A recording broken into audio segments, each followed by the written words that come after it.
Evening, guys. I just wanted to do a quick update on the P34.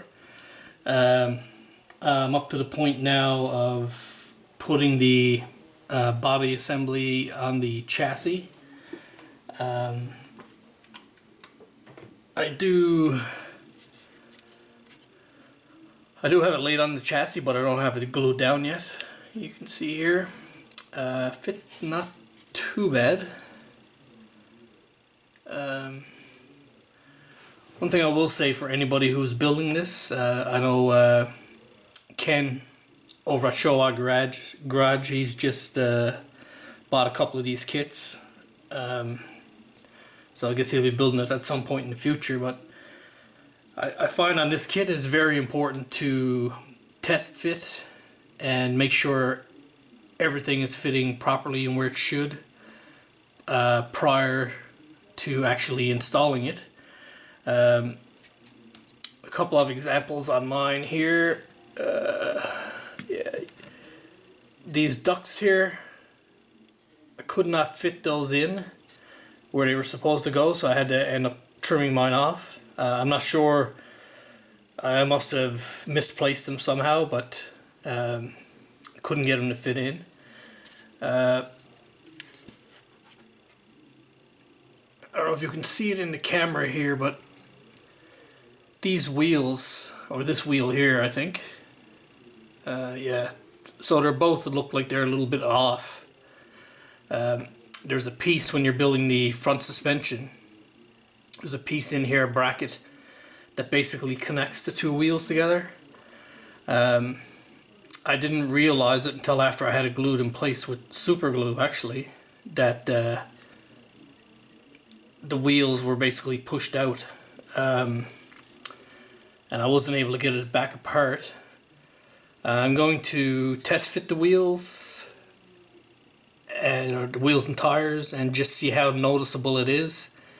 If it's really noticeable, I'm probably going to have to cut that brace and straighten the wheel up.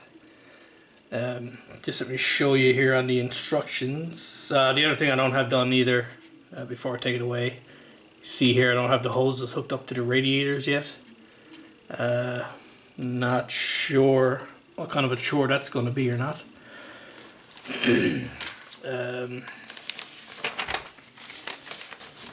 So if you look here on the instructions, step number 9 is the front suspension, and this is the piece here that I'm talking about. So each one of these rods go into a hole on the back of each of the wheels. The wheels are not turnable, but this is what connects one wheel to the other. And for some reason mine fit fine on the other side. Again, I must have made some error when I was putting it together, and I didn't test fit it first, which was the first mistake. And when all the glue had set and I looked at it, these wheels were kicked out a little bit. So I may have to cut these rods off so I can correct the wheels. I'm hoping not to have to do that, but it's looking like that might be what needs to happen. So like I said, if you're building this kit, take notice of when you're putting these assemblies, the whole step number 9. You need to be very careful when you're putting this together.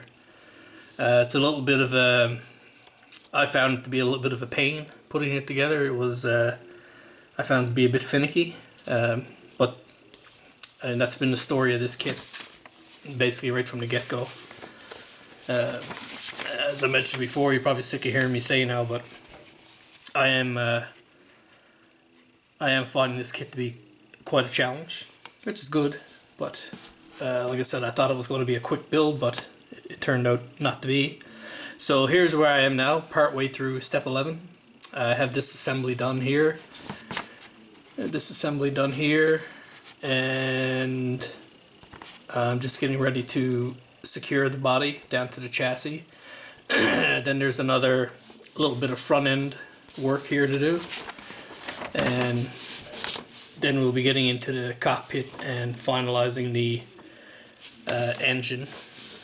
Step number 14, I already have this step done except for the painting. But one thing I did want to show you, this kit is from 77 or 78. I think it's quite an old kit. Well, you can see here, if I get the shadow out of the way, this is 2 pieces, and you cannot see that seam. The fit is so good. All I did was glue it, do a little bit of rub the sander over it, very fine sander, and completely disappeared. You can't even feel it with your nail. So hats off to Tamiya. Even in the 70s, the fit of their kits was really good. So the other thing you'll notice, again for people who are building this kit themselves, you can see all this painting I did in here. Nice crisp, taped off mask lines, everything really nice. You're not even going to see any of this because this is the tub for the cockpit, and as you can tell by the shape of it, this sits down inside of here and covers this entire thing up, and then this piece here goes over the front and further covers everything up. So in reality you could leave all of this stuff out if you wanted to, and the only thing you really need to paint is this part back here. All of this stuff you're not even going to see it. So now myself, I would have painted it anyways, but just to let you know, you do all this work in here, you're not even going to see it. So anyways guys, that's where I am with the P34, slowly but surely. I will say the engine in this kit looks awesome, really good.